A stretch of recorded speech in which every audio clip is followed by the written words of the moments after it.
on a prévu en fait des portes d'entrée, des manières de rentrer dans le sujet de l'éveil aux langues. Comment je dois faire de l'éveil aux langues? Voici toute une série de pistes.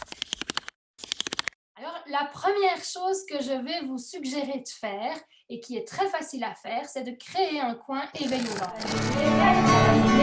On découvre les langues de nos amis dans le pays. C'est parti, youpi, youpi! Nous, on est Tradani et notre spécialité, c'est l'apprentissage précoce et ludique des langues. Certains souffrent vraiment de ne pas avoir d'aide. Nous, on s'est dit qu'on allait partager nos idées. Créer un coin éveil aux langues, c'est exactement la même démarche que dans votre classe. Vous avez un coin poupée, vous avez un coin graphisme, un coin, vous voyez, ce genre de coin.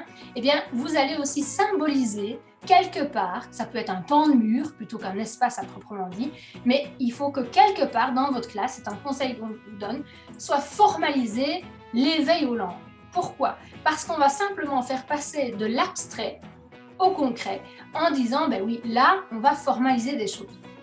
Alors, ça peut être aussi simplement un pan de mur qui se voit depuis votre coin rassemblement. Il ne faut pas nécessairement repousser les murs alors que la classe est déjà trop petite. Non, il faut juste s'assurer qu'on est consacré un endroit pour que les enfants puissent dire « Ok, ça compte, ça a de l'importance et ça existe ».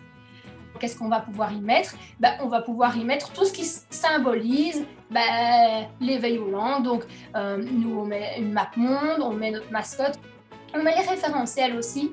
Ce sont toutes des choses que vous avez pu découvrir avec les enfants, des souvenirs, voilà, des choses comme ça. Chaque fois que vous pouvez faire un lien direct et que c'est concret, vous l'amenez dans ce coin éveil aux langues et vous allez voir l'effet que ça fait aux enfants. Ça va déjà vous aider beaucoup.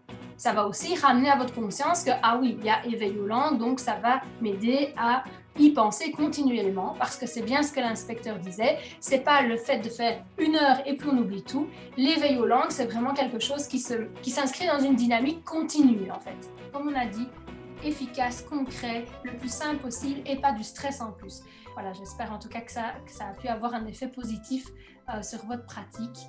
Et ça, vous nous le direz et j'attends vos retours avec impatience. Génialissimo!